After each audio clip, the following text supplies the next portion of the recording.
नमस्कार, आप देख रहे हैं स्पेन 9 न्यूज। मैं राशिद अली, स्वागत है आपका बेहद खास प्रोग्राम में।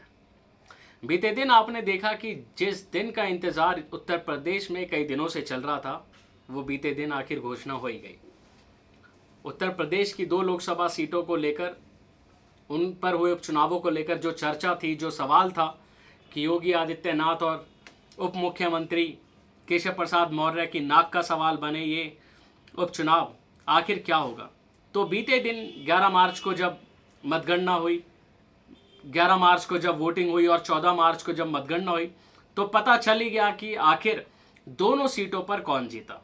जी हाँ, दोनों सीटों पर जिस पार्टी को बीजेपी हल्के में ले रही थी और ये कह रही थी कि आखिर बसपा के समर्थन देने से सपा पार्टी को क्या मजबूती मिलेगी, क्या सपा पार्टी बीजेपी को टक्कर दे पाएगी, तो इस बात को बीजेपी ने नकार दिया था और बीजेपी कह रही थी कि उनके गठबंधन से उन्हें कोई फर्क नहीं पड़ेगा। लेकिन फर्क इसका इतना पड़ा कि दोनों ही सीटों से बीजेपी को हाथ धोना पड़ गया, और वो भी वो सीटें जो उनको एकदम, मान लीजिए कि आखिर पार्टी के प्रमुख चेहरे जो हैं बीजेपी के, एक सीएम योगी आदित्यनाथ और दूसरे केशव प्रसाद मौर्य, आखिर उनसे ये गद्दी छीन गई है जो पार्टी में किसी और दूसरे नेताओं की जरूरत भी नहीं थी।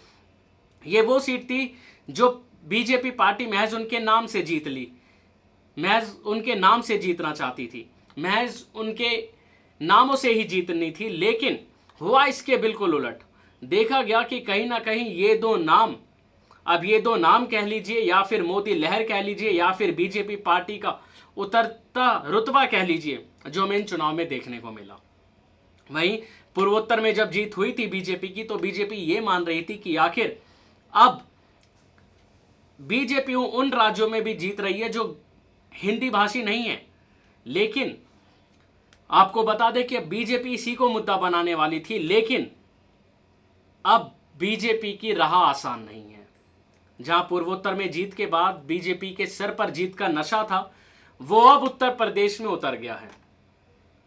तो आखिर एक खबर है पेश आपके लिए कि आखिर वहां पर ऐसा क्या हो गया है कि अब बीजेपी के हाथ से, जो बीजेपी की सीट थी गोरखनाथ, कई सालों से बीजेपी के हाथ में थी, लेकिन अब कहीं ना कहीं बीजेपी ने अपना वर्चस्व खो दिया है और सपा पार्टी ने जो इस पर जीत हासिल करी है वो कहीं ना कहीं ऐतिहासिक है। और इस सीट से बीजेपी को कितना नुकसान हुआ है ये मैं आपको बताऊंगा इस खबर में। सीधे आप देख सकते हैं, मैं अपने कैमरामैन से गुजारिश करूंगा जरा वो जूम करके आपको दिखाए आखिर इस सीटों की वजह से कितना बड़ा नुकसान बीजेपी को हुआ है, ये मैं आपको दिखाना चाहता हूं। योगी के 1 साल में 20 वर्ष पीछे चली गई गोरखपुर में बीजेपी। देख सकते हैं आप आखिर इसका असर कितना है। क्या इस 1 साल में योगी की वजह से 20 साल पीछे चली गई है गोरखपुर में बीजेपी? क्या बीजेपी वहां पर दोबारा नहीं आएगी? इसका क्या नतीजा निकल रहा है, इसका क्या अंदेशा निकल रहा है, तो वहीं देखते हैं, आखिर खबर पढ़ते हैं आखिर क्या है। बीजेपी का दुर्ग गोरखपुर 20 साल के बाद दरकता नजर आ रहा है। यहां हुए उपचुनाव में बीजेपी उम्मीदवार उपेंद्र शुक्ल सपा के परवीन निषाद से हार गए हैं। यह नतीजा चौंकाने वाला है, क्योंकि बिल्कुल चौंकाने वाला यह नतीजा है, क्योंकि आपको बता दें 1989 से गोरखपुर सीट बीजेपी के पास थी। जी हां, आप देख सकते हैं कि 1989 से गोरखपुर सीट बीजेपी के पास थी, लेकिन अब यह सीट सीधे सीधे सपा पार्टी पर चली गई है। इस बार पार्टी के लिए हालात 1998 और 99 जैसे लग रहे हैं, जब बीजेपी को सपा से कड़ा मुकाबला मिला था और योगी का यहां से जीतने में पसीना छूट गया था। हमने आपको अपने एक पिछले प्रोग्राम में बताया था कि किस तरह वहां पर योगी आदित्यनाथ को एक नेता ने कड़ी चुनौती दी थी, और ये वही दौर था जब जीतने में महज कुछ अंतर से योगी आदित्यनाथ यहां से जीते थे और सांसद बने थे। गोरखपुर उपचुनाव 2019 का सेमीफाइनल माना जा रहा है। ऐसे में बीजेपी ने जीतने के लिए इसमें पूरी ताकत तो झोंकी, लेकिन उस पर पानी फिर गया।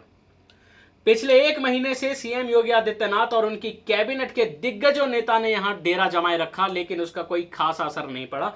लेकिन 23 साल पुरानी दुश्मनी भुलाकर सपा और बसपा एक साथ के आए तो बीजेपी का जीतना मुश्किल हो गया और नतीजा भी यही निकला कि बीजेपी हार गई। अवैधनाथ की सियासी विरासत 1998 में उनके उत्तराधिकारी और यूपी के मौजूदा मुख्यमंत्री योगी आदित्यनाथ ने संभाली। योगी लगातार 5 बार यहां से सांसद बने। 1998, 99, 2004, 2009 और 2014 में बीजेपी के उम्मीदवार के तौर पर जीते। लेकिन 1998 और 1999 में योगी को गोरखपुर संसदीय सीट जीतने के लिए लोहे के चने चबाने पड़ गए, क्योंकि 1998 और 99 में उन्हें जो जोरदार मुकाबला दिया वो एक नेता ने, जो हमने आपको अपने पिछले प्रोग्राम में बताया था कि किस तरह सीएम योगी के पसीने छूट गए थे। 1998 के लोकसभा चुनाव से योगी आदित्यनाथ ने सियासत में कदम रखा। उनके सामने सपा ने जमुना प्रसाद निषाद को मैदान में उतारा, और जमुना प्रसाद निषाद ये वही नाम है जिसके आगे योगी के पसीने छूट गए थे जीतने में। योगी ने 2,68,000 वोट मिले थे, जबकि सपा उम्मीदवार को 2,42,222 वोट मिले। इस तरह योगी महज 26,206 वोट से जीते। वहीं बीएसपी उम्मीदवार ने करीब 94,000 वोट हासिल किए थे और कांग्रेस को 20,000 वोट मिले थे। यानी 1998 में अगर आप सपा और बसपा एक होते तो योगी संसद भी नहीं पहुंच पाते। यानी कि अगर जब भी सपा और बसपा एक होते तो योगी तब भी संसद नहीं पहुंच पाते, और उन्हें भी जो स्थिति उनके आज है वो कहीं ना कहीं 1998 में भी दिखती। योगी आदित्यनाथ को 1998 से ज्यादा कड़ा मुकाबला 1999 में मिला। उनका ये दूसरा चुनाव था। योगी बीजेपी से उम्मीदवार थे और उनके सामने सपा ने दोबारा जमुना प्रसाद निषाद को मैदान में उतारा। निषाद ने योगी को पहले से ज्यादा कड़ा मुकाबला दिया और योगी को दोबारा से जीत दर्ज करने में लोहे के चने चबाने पड़े। 1999 के लोकसभा चुनाव में योगी को 2,67,322 वोट मिले। वहीं सपा के जमुना प्रसाद को 2,60,043 वोट मिले थे। इस तरह योगी महज 7,339 वोट से जीत दर्ज कर सके थे। यानी कि जो आंकड़ा पहले 26,000 का था वो 98 में था, जो आंकड़ा 98 में 26,000 का था वो मात्र 99 में मात्र 7,000 का सिमट कर रह गया। बता दें कि योगी आदित्यनाथ ने पिछले 5 बार से लोकसभा से सांसद रहने के बाद पिछले साल यूपी के सीएम बनने के बाद यहां की लोकसभा सदस्यता से इस्तीफा दे दिया था। योगी की कर्म भूमि गोरखपुर लोकसभा सीट के उपचुनाव के लिए बीजेपी के उपेंद्र शुक्ल और बसपा समर्थित सपा के उम्मीदवार परवीन निषाद हैं। वहीं कांग्रेस सुराहिता करीम को मैदान में उतारा था, तो लेकिन सीधे यहां परवीन निषाद ने बाजी मारी। उपचुनाव में 1998 और 99 जैसे ही समीकरण दिख रहे थे। योगी की सीट पर बीजेपी ने उपेंद्र शुक्ला को उतारा, तो सपा ने पहले जैसे ही निषाद समुदाय के परवीन निषाद को प्रत्याशी बनाया। बसपा ने इस बार सपा उम्मीदवार को ही समर्थन किया और जो कामयाब भी रहा। ऐसे में सपा उम्मीदवार बीजेपी को टक्कर नहीं दे रहा, बल्कि उसने जीत दर्ज की। कहीं ना कहीं योगी के एक चाल से 20 साल पीछे चली गई गोरखपुर में बीजेपी। जी हां, इसमें कहने में कोई दो राय नहीं कि योगी की इस चाल से बीजेपी, ये वही नज़ारा हमें दिखा जो हमने 20 साल पहले देखा, जो 1998 और 99 में बना, कि अगर ठीक वैसे ही बीजेपी की जीत हमने वैसे देखी कि जिस बीजेपी जो 1998 में और 99 में जीती, अगर सपा और बसपा गठबंधन नहीं होता तो यहां भी बीजेपी की जीत होती। लेकिन जो गलती 20 साल पहले सपा और बसपा ने दोहराई थी, वो अब 20 साल बाद उन्होंने सीखा, इस गलती से सीखा, और उसका नतीजा ये निकला कि बीजेपी हार गई।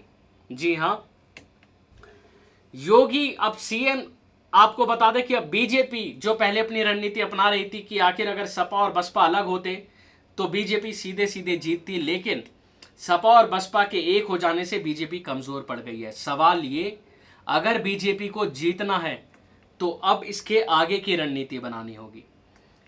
बीजेपी पहले उस रणनीति पे चल रही थी जब सपा और बसपा अलग थे, यानी कि अब सपा और बसपा का गठबंधन, अब बीजेपी को इससे ऊपर उठकर राजनीति करनी पड़ेगी, यानी कि सीएम योगी को इससे ऊपर उठकर राजनीति करनी पड़ेगी। तो वहीं हम बात करें कि आखिर ये उपचुनाव कहीं ना कहीं 2019 का तो इशारा नहीं, भले ही उपचुनाव है, लेकिन उपचुनावों से यही अंदाजा लगाया जाता है कि आखिर उपचुनाव में जिसकी जीत हुई, जनता का रुख वहीं है। और अगर बात करें, ये विधानसभा सीट भी नहीं है, लोकसभा सीट है, क्योंकि इसमें अंदाजा साफ लगाया जा सकता है भारी पड़ सकता है ये नतीजा योगी सरकार को, क्योंकि उपचुनाव, लोकसभा उपचुनाव से अंदाजा लगाया जा सकता है कि अब कहीं ना कहीं आने वाले विधानसभा चुनावों में, आने वाले लोकसभा चुनावों में उनके हाथ से सरकार निकल सकती है।